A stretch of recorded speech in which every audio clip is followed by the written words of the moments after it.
I promise you, having a business plan will help you immensely, because the first thing that you need to understand about a business plan is that it is your business plan. This business plan is for you to run the business that works for you and works for your lifestyle and not necessarily everybody else's.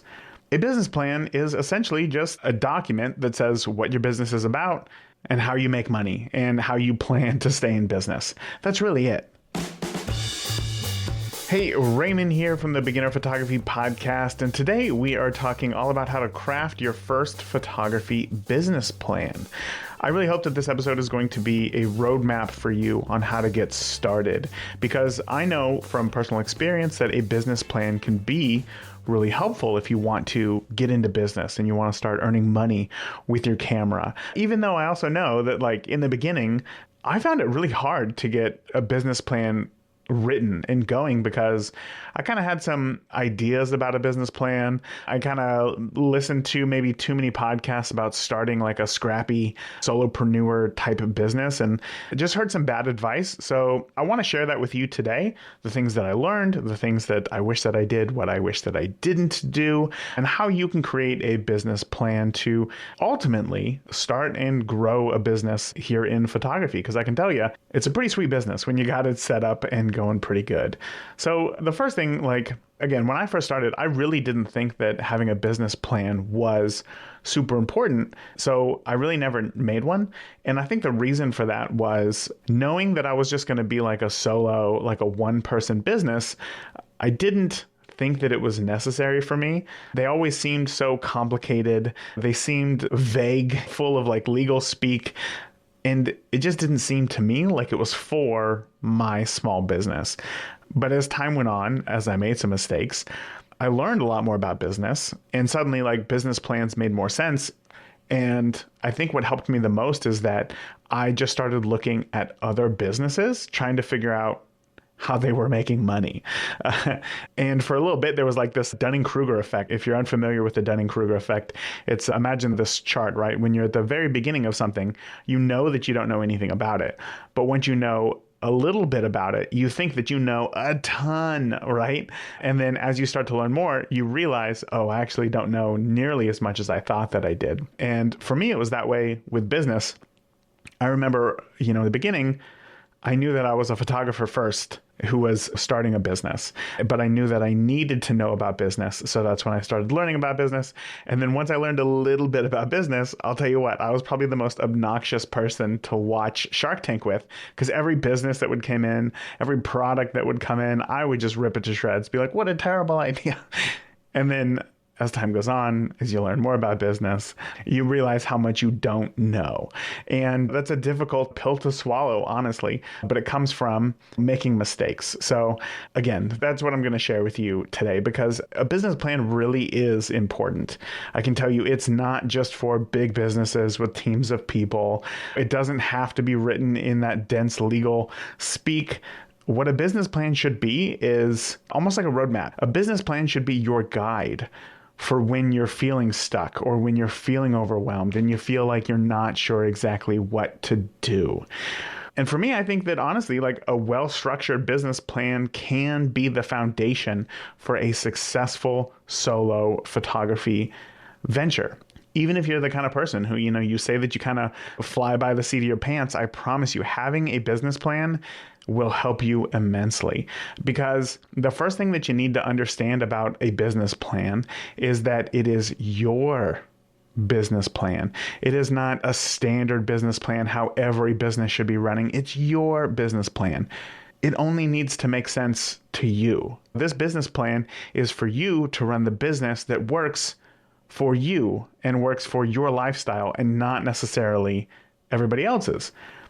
A business plan is essentially just a document that says what your business is about and how you make money and how you plan to stay in business. That's really it. That's really it. So we're going to kind of break that down to make it a little bit more concrete for you. But essentially, that's what it is. It's like a map. If I were to look at a map and point to, I don't know, Kansas City or something, I would know how to get there by starting at Kansas City and kind of walking my way backwards, following the roads back towards Indianapolis. And that's how I would get there. This business plan is the same thing. You want to create kind of a vision for what you want your business to be so that you can then build the stepping stones back to where you are now so that you can start to build this business. That's what your business plan should be. And this thing doesn't have to be set in stone. You don't have to follow it all the time. It can be updated every 6 months, every year, something like that. It doesn't have to be the end all be all for your entire business, the life of your business. It's so much better to just get started on something and then readjust as time goes on. So depending on where you're at in your business journey, depending on how much you know about business, depending on how much you know about where you want to be, there can be some concepts that may be unfamiliar to you today in business. So I'm going to do a lot of analogies and hopefully they all come off pretty well. But I think that the best analogy for talking about a photography business, honestly, is restaurants. Because restaurants, just like photography, are purely discretionary. Nobody needs to go to a restaurant. The only reason that you go to a restaurant is because you want to. That's it. Not because you need to, it's because you want to. You can easily just go to the store, get the food, come home and cook or whatever. You don't need to go to a restaurant. You simply want to. And it's the same with a photography business. Nobody needs photos of them. It's purely because they want photos. They want photos of their family. They want photos taken at their wedding. They want headshots. It's not because they need them. They just simply want them. So because of this, as I said, I'm going to use restaurants as an analogy for a lot of this. So let's go ahead and get started with the business plan itself. I found that for me, having multiple different segments really helps. So if you look at like any sort of template or something for a business plan online, again, it looks very structured, it looks very neat, it looks very organized. And if that's who you are, that's fine. Like, that's great, go for that. But that's not necessarily like who I am. So I think that's what really held me back for a long time from actually getting one started, because that's not the business that I wanted to run. Like, I wanted to run a business that was more like me. So what I did was I almost wrote like a paragraph for each section. And what I'm going to share with you today, there are a total of 6 sections that we're going to be covering in our business plan. So the first section is really understanding your business identity. And if you're going to listen and you're going to follow along, I highly recommend you doing this in several phases. Use this episode as a workshop for building a business plan, okay? And again, this is just how my brain works, but I like to consume all of the information without taking any notes or nothing, just kind of like letting it simmer. And then I'll go back and listen to it again to then be able to start to work through it now that I know kind of what the end is supposed to look like. Because if we just get started at the beginning and I don't have a vision of what the end looks like, it's very hard for me to just come up with these concepts, all right? So do yourself a favor, just listen to the entire episode, and then to build your actual business plan, come back, listen to it again, and start working through it. So section 1 here is all about understanding your business identity, all right? And understanding what your business identity is simply, it's your niche. It's what do you do, right? And I know that the word niche has some possibly negative connotations depending on what it is that you shoot. Maybe you want to shoot everything, but just know that there's no wrong niche to get into except for having no niche. Okay. And I know that there are plenty of photographers. In fact, I was one who wanted to shoot all sorts of things. In fact, I originally wanted to get into family photography. Then I got into weddings, but I also love landscapes and I love all these things. So how can I just pick one? That stinks. I don't want to do that. But let's look at restaurants for a moment, okay? There are all sorts of restaurants. There's chicken restaurants, seafood restaurants, burger restaurants, steak restaurants, Italian restaurants, Chinese restaurants, whatever. One thing that I have learned with kids is that pretty much anywhere you go has some sort of burger and fries, right? Even I'm sure that, something like the Olive Garden here in the States has a cheeseburger and fries just for kids, or pizza, right? Something very easy, right? But so they all serve similar things. You can get a cheeseburger at a chicken restaurant, at a seafood restaurant. You can get one at a steak restaurant, Italian, whatever. They all serve similar things, but they label themselves as just one because that's how you're going to attract attention. If somebody's in the mood for Chinese food, they're going to go to a Chinese restaurant, right? They're not going to go to an Italian restaurant. But if you have a picky eater, like a child, you could probably just get, I'd be willing to bet that they got like chicken nuggets or something in the back, depending on what Chinese restaurant that you go to, but they have some sort of that, right? So again, they all serve similar things, but they label themselves as one. So just because you label yourself as a seafood restaurant doesn't mean that you can't serve a burger. You're probably just not going to advertise that you have burgers and fries because that's not what people will come to your restaurant for. Okay? So having a niche is an incredibly important thing so that people can put you in a box, so that you can fit into a box into their life.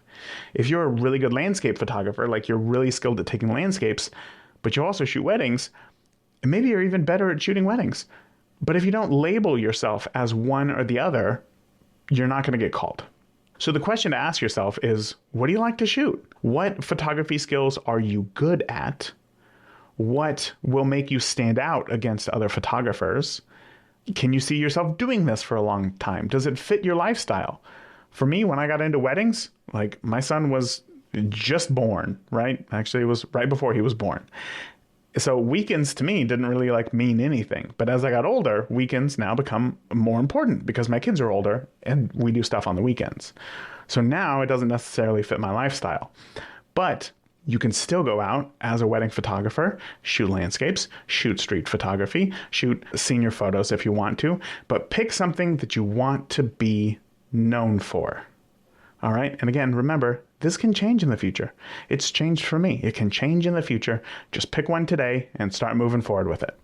All right. So that was segment number 1, right? Section 1, understanding your business. So you need to put a flag in the ground for what kind of a photographer you will be going forward to start making money. So once you know what kind of a photographer you're going to be, we need to move on to section 2, which is market analysis. This is the fun stuff, right? But don't worry, it's not as difficult as it sounds. I'm going to help you out with this. There's actually a really, really easy way to figure this out, all right? So what are the basics of market analysis? So conducting market analysis is simply for you to understand who your potential client is as far as a demographic and what their needs are, okay? So let's start with identifying your direct competitors and finding out what we can learn from them. There's this trick in writing. If you want to get really good at writing, I don't want to say copy but it's like retype out your favorite books. And the idea is that you start to see how words are placed together when you have to type them out on a screen or write them down on paper. So we're doing a similar thing here, right? We're not stealing the works of somebody like Hemingway or whatever. What we're doing is we're simply just trying to get a better understanding of how it all works. All right. So we need to find some direct competitors and again, see what we can learn from them. So again, the first thing, identify who those direct competitors are for where you are, not where you want to be 10 years down the road, but where you are today, where you will be in the next, say, year. So once you figure out who those people are, now we need to figure out who are their potential clients. And again, not to steal them, but to figure out, what will this look like for you? So for you, it's figuring out just a simple demographic of age, gender, income level. What are their interests? Maybe what do their weekends look like? Because their weekends are going to look very different if they are like an engaged couple with no kids or anything versus a family or somebody looking to get headshots done, right?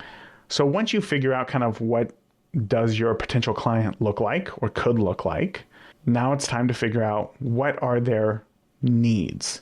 So again, let's go back to the restaurant example. Let's think of reasons why people choose the restaurants that they go to. There's really 3 main types of restaurants. There's fast food restaurants, there's casual dining restaurants, and then there's fine dining. All right. I'm sure that you've been to all 3. Why do you go to a fast food restaurant? People choose fast food restaurant for speed and convenience. That's it. They're not going for quality. They're going for speed and convenience. Softball practice went way later than you were expecting, and it's late. The kids got to go home. They got to brush their teeth, get in the shower, go to bed. So you're picking something with speed and convenience. So are your clients the type of clients who are looking for the fastest turnaround time with as little interaction from you as possible? This could be real estate photography. It could be product photography, school photos. Then there's also casual dining restaurants. These clients are looking for a balance between quality and price. Maybe this is that restaurant that it's a weekend favorite. Maybe on those nights where you just don't want to do dishes, right? The food's good. You're going to leave happy. You're going to leave satisfied. It's going to be a fine experience. And you're not going to have to do dishes, which is going to be great. But it's way better than going to just pick up the greasiest cheeseburger that you can find. And it's also much, much cheaper, much more reasonable than going to a fine dining restaurant because it's just a nice summer day. You just want to get out of the house, right? So then lastly, we have fine dining. It's that high-end experience, right? This is the place where you go where time and budget are not the most important. But the most important is quality and experience. That's why you go to this restaurant. So maybe this is a restaurant that you go to if you've had a promotion or you're celebrating an anniversary or some sort of milestone moment. This is the place where you're going to get higher food quality, you're going to have a better experience, and you know that it's going to be more than pretty much anywhere else where you're going to go. But you only come here like once or twice a year, so like you treat yourself and you don't really feel guilty. So what are your clients' needs? Do they want the fastest turnaround time? Do they want a simple balance between quality and price? Or do they want the best experience possible because this is a once in a lifetime event, right? Or once a year event or something like that. That's what you need to figure out for you, your business, and your clients. Okay, and then from there, we need to go a little bit deeper into who are my competitors, right? McDonald's is not going to compete with a steakhouse, but they do compete against other fast food burger places because their customers have the same pain point, time and convenience. Now, you may not know all of the photographers in your area, but start to grow your knowledge of who they are, who they could be. Go to networking events, meet these people. And this isn't in like a sinister way. It's just, who are they, right? Well, I'm sure that there's somebody at McDonald's who every day wakes up and thinks, how do I crush Burger King? But for the most part, like you don't. If you know somebody who works at McDonald's, they probably don't hate Burger King with a fiery passion. Just also there, like you can be friendly with somebody who works at another, okay, this is going too deep, but you can be friendly and have a good relationship with other photographers in your space without, again, wishing any ill will, but you want to know who they are so that you can keep an eye on what are those trends. What are they doing so that you can know how to position yourself so that you can do something similar and start to figure out who do they cater to. And once you know who they cater to, you can figure out how you can differentiate yourself. That's where you figure out what is your signature dish. So lastly here, we need to figure out how are they pricing themselves. And again, this isn't to copy their pricing, but just to get an idea of the range in which they're at. So here's the thing, giant corporations, fast food restaurants, casual dining, all these things, they have teams of people trying to figure out where is the best location to open up, or where's the best place to open up a new restaurant, a new location. And they look at a number of factors, all right? So if you live in a town that is mostly fast food and doesn't have many casual dining or fine dining options, then you know that your demographic of your town is very price conscious. One of their biggest determining factors of where they're going to go is simply price rather than value. All right. So if you're going to go to that fast or that casual dining experience, that weekend restaurant so that you don't have to do dishes, you're going to pick that value because you still want something that is good, not necessarily fast, but you want something that is good as well. And for you, that is a value. The increased quality of the food and the increased experience, the extra money is worth it. That's more valuable. And a fun fact, if you live in a town, if your town has a Target in it, you listening can can sustain a profitable photography business. The research or the numbers show that the average income for a household that shops at Target is almost 30% more than the average income for a house that shops at Walmart. Even though they both sell many of the same items, they're different companies and they differentiate themselves in obviously a very profound way to people who are more value conscious. Walmart is very price conscious, or Walmart caters to those who are very price conscious because they already have less resources to begin with. Whereas Target caters to people who are more value conscious, the people who are willing to spend if they believe that what they're buying is of better quality or they're going to have a better experience. Some people go into Target and they get their Starbucks and they just casually walk around the store just looking at new things. Maybe they'll pick up a few. Whereas the Walmart shopper knows what it is that they need because they have to go in with a list and pick the things that are on their list because there's not much resources to go outside of that and pick a bunch of other things. Again, that's not saying that somebody who shops at Target can't shop at Walmart and that people who shop at Walmart can't shop at Target. That is just who they cater to. Those are their words. That's who they cater to. And again, Target has teams of people analyzing markets to decide where to open stores, and therefore let them do the work for you. And another fun fact here, I live in a town that our Target closed the year that I started my business. So for me, rather than saying like, oh, I guess I'm just going to be stuck doing high volume, low pay photo gigs forever, I had to take that, I guess, obstacle, you could call it, which is the fact that my town can't sustain a Target. Everybody's very price conscious. And I had to look outside of my current area and market myself as an Indianapolis wedding photographer. I don't live in Indianapolis, but if you want something bad enough, you'll make it happen. And for me, that meant driving 40 minutes or so to a shoot every time I was going to shoot, if it was going to be in Indianapolis. And that was well worth it to me to be able to do what it is that I wanted to do. So once you figure out how, your competitors price themselves, you can determine, is this really where I want to make my mark, or do I want to do it somewhere else or do something else? All right, section number 3 here is all about services and products. So this is detailing what it is that you're going to offer. So pricing is a huge thing, right? But there's a strategy that goes into pricing that covers things like costs, your competitive analysis, and profit margins, of course, as well. So we need to figure out what it is that we're selling to our clients. Like, what is something that they will want, but also what is something that will make us money, okay?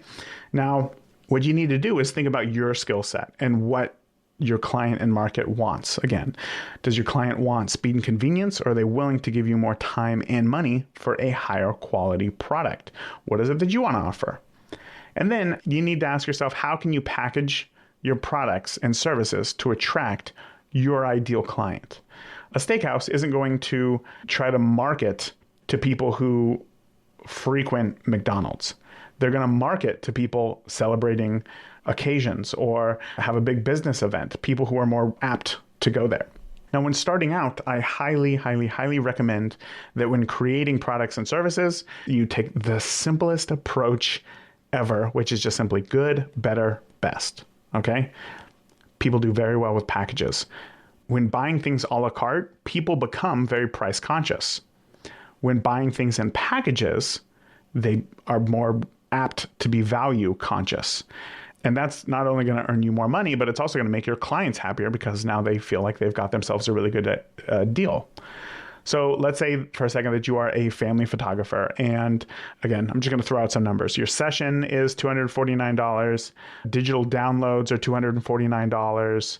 An 8x10 is $49. 5x7s are $39 each. So, they want to, if you total that up, that's like $625. If their budget that they gave themselves was $500, what's the first thing that they're going to take out? The prints. That's going to bring the price down to under $500, to $448.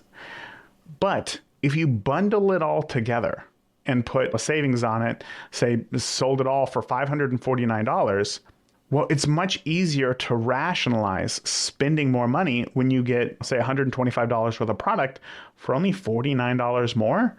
And as long as that $49 covers the cost of your product and gives you a little bit of profit, then that is a win-win. That's more revenue and more profit for you. So figuring out how can you make your offerings unique in the marketplace is really, really important. There's a barbecue restaurant here. Actually, the owner, we didn't live very far from each other when I lived in LA, or specifically Reseda. But regardless, this barbecue restaurant it does real well. They've won several national awards for their barbecue, but they don't do a good job at attracting families. Barbecue is one of those things where it's like, it's kind of messy. It takes a little bit longer than most people are expecting. So it doesn't do a good job at attracting families. So what they did, which they didn't come out with a press release, but like just watching this business, these are the things that you see when you're more aware of how businesses work. They opened up like a little ice cream shop and started selling the most wild milkshakes you've ever seen. I mean, milkshakes that are like 2 feet tall. There's like a whole candy bar or like a whole stick of cotton candy or something, just sticking out of them.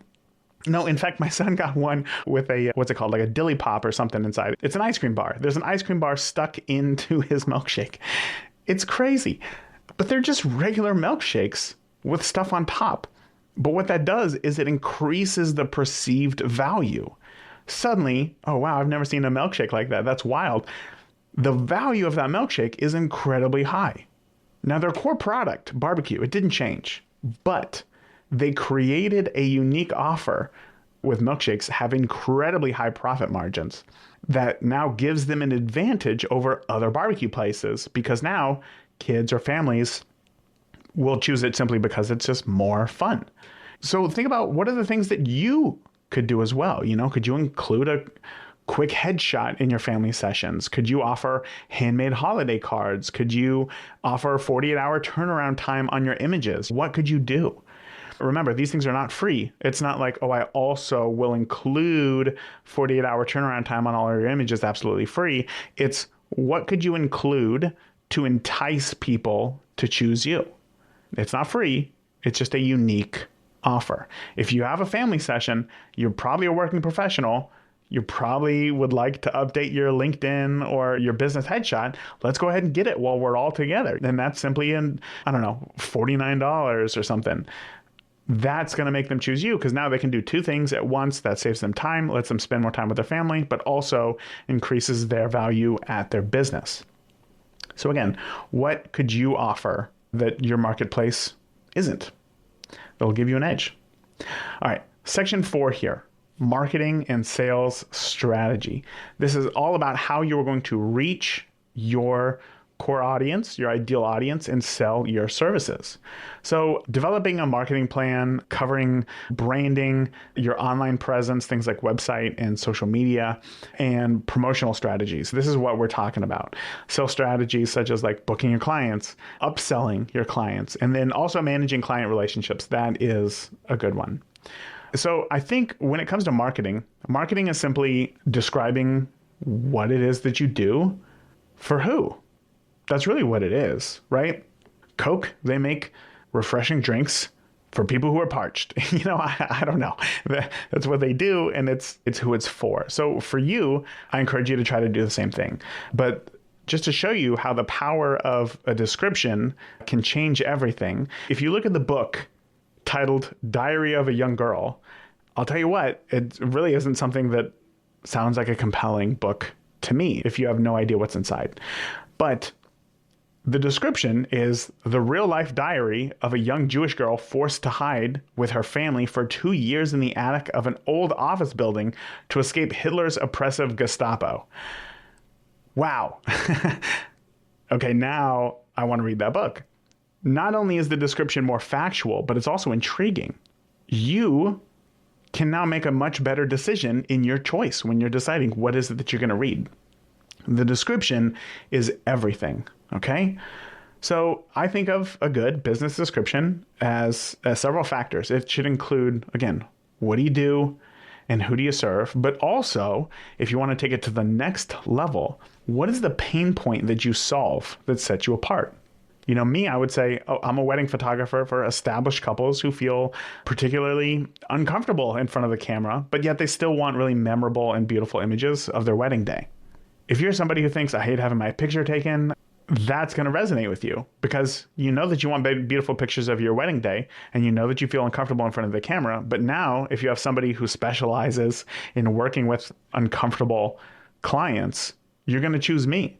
That's how I'm going to set myself apart. And that's how I'm going to solve their pain point.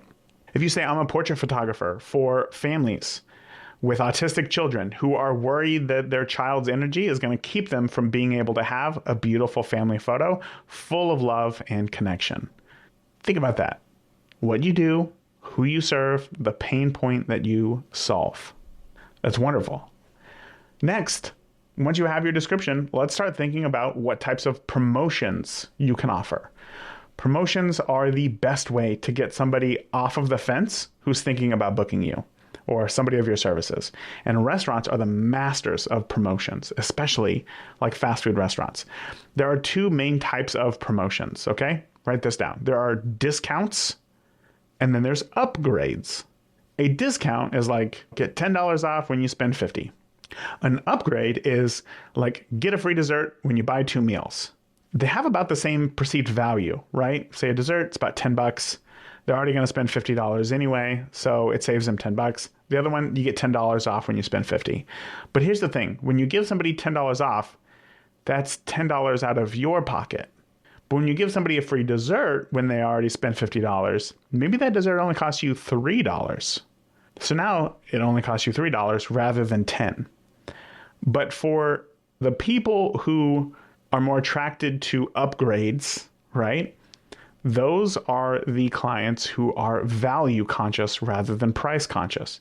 If you only have $40, like you have to go to that first restaurant who's going to give you $10 off when you spend $50. But if you have the $50 anyway, why not choose the place that's also going to give you a free dessert? There's a higher perceived value. So when you think about ideas for promotions, try to get into the head of your customer and ask, what do they want? Why are they getting their family photos taken? Well, it's to capture their family at this stage of life. Okay, why? Because they know that their kids will grow up fast and these days are going to be gone. Okay, so how do they want to showcase their family? Well, they're working professionals, so maybe social isn't the most important, but they want to have a photo on their desk at work and a large photo in the house for them to see every day. Great. Here's a promotion. Get a free desk print for your office when you buy a piece of wall art. Wow, well, that speaks directly to your ideal client. It's a value add, and yet it encourages them to either buy a second wall piece so that they get an additional desk print where they're going to figure out in their mind where they're going to put that extra wall piece. Maybe that'll be a gift for a grandparent or something. Or they're just going to buy an additional desk print, right? There's 2 desks. They both work. They both want a photo on their desk. So they're either going to have to buy another piece of wall art or buy an additional desk print. In both ways, they're buying something additional in what they originally were going to get in the first place. Remember, promotions, you don't have to give away the farm. You don't have to give them a canvas and the 2 desk prints and wallets and you're going to mount it in their house. You just have to entice them enough to come in. So I encourage you to create a list of maybe 10 possible promotions so that you can schedule them throughout the year. It's one less thing that you have to worry about. Schedule it now so that it's done. Now you just go ahead and get to work. That brings us to section 5 here, which is all about the operational plan. And this is one of the ones that sounds the most boring, the most tactical, but it's all about setting up the logistics of your business. Things like day-to-day business operations, figuring out what equipment is necessary, what software, how are you going to keep the books, as well as like legal considerations. The first thing, again, to figure out here is what is the essential equipment that you need to start your business. So once you know what your business is, who it is that you serve, how you're going to serve them, now you need to figure out what it is that you need to achieve that. Now, to shoot weddings, despite what YouTube will have you think, you don't need 3 bodies. You don't need 6 different lenses. To shoot portraits, you don't need a studio. You don't need an 8-foot octabox. Are they nice? Yeah, sure. But you can get all those things later. Right now, just start where you're at. What do you need? I would say to shoot weddings, you do need 2 bodies. and a flash. But also remember that you can rent camera bodies. You don't have to buy one today just to get started. That's what I did. All that I had when I first started shooting weddings here in Indiana was a Canon 40D and it was a crop sensor 17 to 50 2.8 lens. That's all that I had. And because I hadn't shot weddings here yet, I didn't have the money to buy a full frame camera, which is what I thought that I needed at the time. So what I did was I just rented it. Most camera shops will they have like a rental department. So that's what I did. I just rented gear, rented a new body, rented a new lens. And what was cool was that I always upgraded when I would rent. I would always get whatever camera I wanted to shoot on.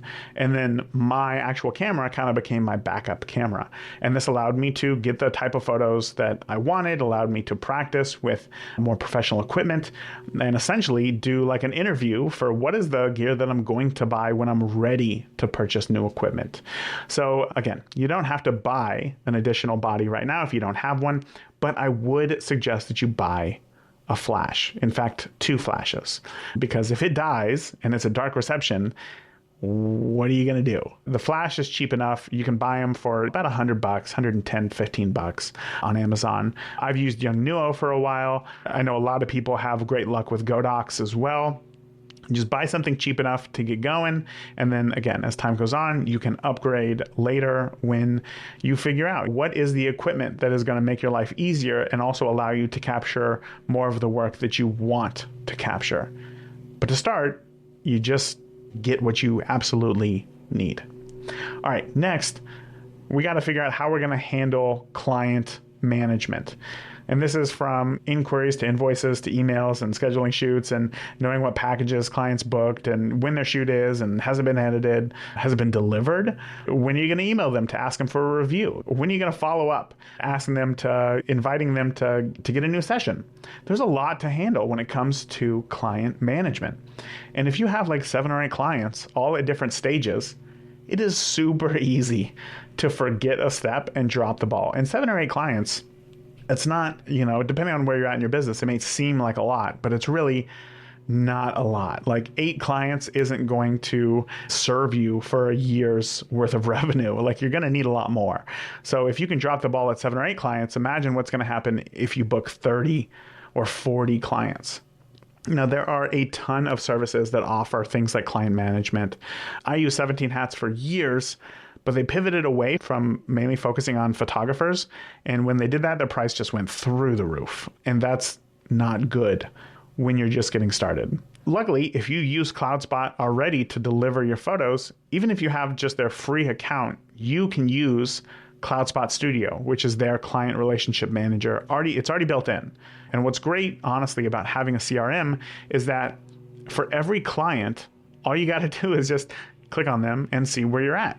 You can see, oh, I sent them the invoice. Okay, these people haven't paid yet. For this other client, oh, this is the package that they shot. So I got to go ahead and get ready to design their album. Oh, when's the shoot again for this one? Oh, that's right. Oh, this one has a note that says, this is a surprise proposal.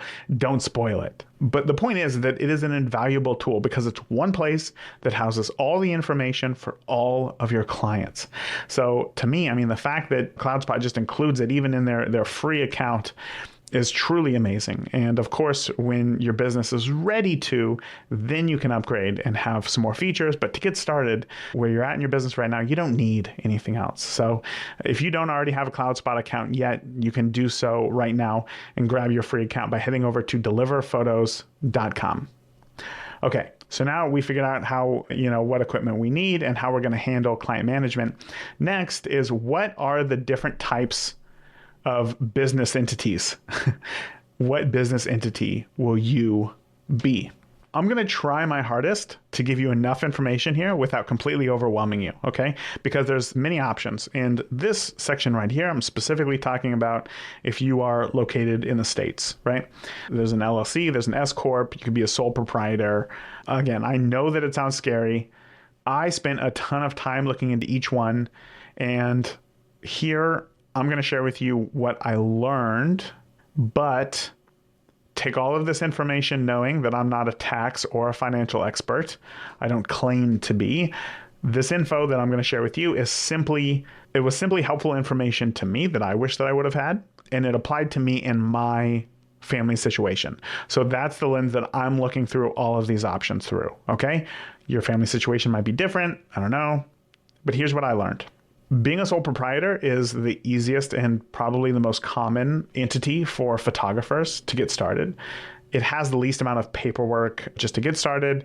And at tax time, you actually don't have to do anything different than just claim the additional income on your taxes. And that's it. Congratulations. You're in business. Next is an LLC, a limited liability company. And this is similar, but now your business is its own entity. And remember, the term LLC, limited liability company. So because it's its own entity, you do have to have a separate checking account. You have to file business taxes, which, by the way, is way easier than I thought that it was going to be. Like when I first got started, I still do it because I'm a single member LLC. There's not multiple people who own the business. On my own family taxes each year, you just need to have the number separate. That's, for all intents and purposes, it. But what being your own entity means is that there is a limited amount of liability. So let's say that you walk or that you ask your client to kind of go over to that beautiful spot of light so that you can take their photo. Let's say they accidentally slip and they break their leg. And then even worse, they decide to sue you. That'd be bad news bears. If you're a sole proprietor, they can sue you for all of your assets. All of your business assets, right? The cameras, the whatever money is in the bank account, but also your house, your car, any of your retirement funds, everything. Everything that you are worth is how much they can sue you up to. If you are an LLC, the business is its own thing that you simply operate. So your business, your LLC, can only be sued for up to the amount of the business's assets. The camera, the gear, the bank account. I know that that would be like catastrophic. That would suck, but I would much rather simply lose a business than lose a business and my house and my retirement and my kids' accounts and my cars. So that's the main difference between being a sole proprietor and an LLC. Now there's also an S Corp, which is the most involved. It offers the most amount of tax breaks depending on where you live. And in general, it makes the most sense if your business is earning probably more than $100,000 or so in revenue. I chose an LLC, and I'm glad that I did. With all of this, though, again, your situation may be different. So talk to the person doing your taxes to determine what's best for you. Or your state will have a lot of information on the subject. Your state wants you to open a business. That's how they make money. So they're going to have information for you. Luckily, Indiana had a ton of info online that answered all of my questions and guided me through the whole process. If you're not in Indiana, just Google how to start a business in Georgia or whatever state you live in. And then just look for the first link that has a .gov listing from your state. That's going to have all the information for you. Okay, section 6 here. Okay, we're at the end. All right, let's do a quick recap. We talked about understanding our business's identity, what kind of business we want to be. We talked about the market research, or the market analysis rather, figuring out who would be a good fit for our business and who it is that we want to attract. We talked about the possible competition. We then talked about services and pricing to figure out what it is that we're going to offer, how we're going to make money, how we're going to bundle things rather than a la carte, and creating something that is unique and just for us. Then we talked about marketing and sales strategy, where we talked about describing our business, where we talked about what kind of promotions we can offer and setting that up. And then lastly, we talked about creating an operational plan for you to not only figure out what gear and equipment does your business need to get started, but also how you're going to handle your client management and what kind of entity your business will be that'll fit your family. Okay. Wow. So what is left? What is left? Section 6 here is all about financial planning. And this one is difficult because, well, if you've never been in business before, if you've never shot for money before, then how do you know what your income could be? And also for many photographers, we have irregular income. So having a system for budgeting your money is going to save you so much stress. But how can I budget initial and ongoing costs, right? So we need to figure out that first? What are the ongoing costs going to be? So first we start off with that needed equipment that we talked about. Do you need those flashes? If you need the flashes, then you also need batteries. Then you also need battery chargers for those batteries. So figure out what the needed equipment is, figure out what supplies you'll need, paper if you need a printer or something like that. What are your marketing costs going to be? How are you going to get in front of people? What are those ongoing expenses going to be like? Maybe it's a website, maybe it's a subscription to something like The Knot if you're a wedding photographer. Next, we got to figure out what our pricing strategy is going to be to ensure profitability. Okay, remember, you're in charge here. There are a million different things that you could do, but just pick one and remember that you can always change them later if you need to. The good thing about a photography business is that even though you may have repeat clients, your client can change. Like, it's small enough and people aren't going to like freak out. If you walked into a Burger King or, whatever, and suddenly it was a coffee shop, you'd be like, what is going on here? But if you had a family photographer and then they became a wedding photographer, you wouldn't be like, hold the phones. This isn't going to work. This is crazy. It's going to be fine. You can make changes. So figuring out your pricing strategy is important as far as what it is that you're going to offer. Are you going to offer the a la carte menu, something like many school photographers do, or real estate photographers?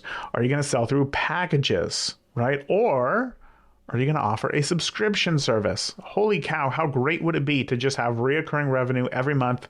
You have 20 or 30 clients who are all paying you like $200 a month. How great would that be? I know that it seems impossible, but I personally know photographers who are running each of these, a la carte, packages, and subscription.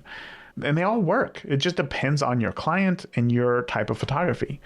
You could start a family photography subscription where, again, a family gets to come in and shoot every single year. And then they simply pay for it throughout the year. And then you are guaranteeing that you're going to document their family growth. How cool would that be? If I were new, I would say just stick to simple packages for now, because you don't really want to promise like a multi-year subscription and then find out, oh, actually, I'd rather just keep photography as a hobby. And then now you're stuck with it. But you can always add onto those things later. But if you're a little bit more advanced, you can start a subscription to photography and it'll work. Next is figuring out or answering, how are you going to plan for irregular income in a seasonal business? So as a wedding photographer, couples would book me like, say, a year or so in advance. As a family photographer, spring and fall are your busy times. What are you going to do in the summer or winter when you still have operational expenses to cover? One thing that I still do today is that I add up all of my monthly or yearly expenses that I would have in an entire year. This isn't gear. This is just like subscriptions. So website, domain, Lightroom, at the time 17 Hats, Wedding Wire, all the things. Add them all up, all the things that you pay for. And then I made a bucket, I guess you could call, in my budgeting system called yearly subs. So these were yearly subscriptions. They were also monthly. I called them yearly subs, whatever. My goal then is that with every dollar I made was to save a year's worth of expenses. That's what I wanted. I wanted to be able to save up a year's worth of expenses. Therefore, if I had a slow month, that's fine. I have a year's worth of expenses that I can pull from. I know that I'd still be able to cover everything. Once I saved that much money, then I took the yearly total and then divided it by 12. And that's how much I would then put back into it each month. So while some months I only had $60 in expenses, other months might be $700 legitimately. But I always knew that if I kept putting 1/12 of my yearly expenses into this bucket, well, then it would be covered and I'd be able to run my business for an entire year without earning a dollar if I needed to. And let me tell you something, that relieves so much stress. You go from like, oh my gosh, how am I going to get clients today? I'm going to give away the farm. I'm going to do everything. I'm going to do all this. And I'm going to charge like next to nothing just so that I can get clients in, to, okay, well, how can I build something that's going to get me great clients in the future and then keep them coming in? Relieving that stress is so, so helpful. So the question becomes, how do you set goals? How do you set financial goals for your first year in business? And I can't answer that. Sorry. All right. Thanks everybody for listening. No, I'm just kidding. Truthfully, I can't answer that question because there are so many factors. Maybe if you're going to be full-time or if this is just going to be a weekend side hustle, things like how much drive you have, what are the market conditions where you live, what are your current household expenses, and so on. I can't answer those questions. So the easiest way to set a goal for your first year. If you want the easiest way possible, I would say add up all of your expenses, including your gear and supplies and marketing for the entire year, and aim to earn that much. So since you have a pricing strategy set up, simply divide your yearly expenses by if you're going to do the package option, simply divide your yearly expenses by your cheapest package to discover how many shoots you need that year. And then, of course, if somebody chooses the middle package or the highest package, well, then great, like that's extra money. But that's how I would set my financial goal for the first year. And then from there, you can start to build a marketing plan to ensure that you can get that many clients. If you're more ambitious, it's really the same formula for growth as well. You simply take your yearly expenses, add in how much you want to bring home, and then add about 30% for taxes, and then divide that number by your cheapest option to discover how many shoots you need to book. And remember, if the number of clients that you need sounds crazy, you can always either raise your prices to bring in more money or lower your operating costs to adjust how many clients you have to book yearly. I know it was a lot today. It was a lot to cover. What we did was we built a business essentially from scratch today. If you have no knowledge of business and you want to get into it, this is how you do it. These are the questions that you need to put together to figure it out. If you're driving, if you're at the gym and you thought this is a whole lot to cover, there's no way that I can remember all this, no worries. I have all of these questions and the ideas set out for you that you can download in a PDF. All that you got to do is head over to beginnerphotopod.com/BP for business plan to download your copy today. You can download that and then get started to work. Again, re-listen to this episode because I promise you, now that you've listened to the whole thing, you're going to realize all the parts that you missed are just, they weren't connecting in the first place. Now that you've heard the whole thing, they will. And having that printout that you grabbed at beginnerphotopod.com/BP will help you to go ahead and write out what your business plan will look like. So that is it for today. I hope that you enjoyed. I hope that you have a business plan that is going to give you that guiding light to show you where you need to get started and help furthering you down the path on your photography journey to becoming the photographer and the business owner that you want to be. That is it. Remember, until next time, the more that you shoot today, the better of a photographer you will be tomorrow. Talk soon. Thank you for tuning into this week's episode of the Beginner Photography Podcast. If you enjoyed today's episode, please share it with a friend. Start a conversation. Grow together. That is it for this week. Remember, the more that you shoot today, the better of a photographer you will be tomorrow. Talk soon. Thank you for listening to the Beginner Photography Podcast. Keep shooting, and we'll see you next week.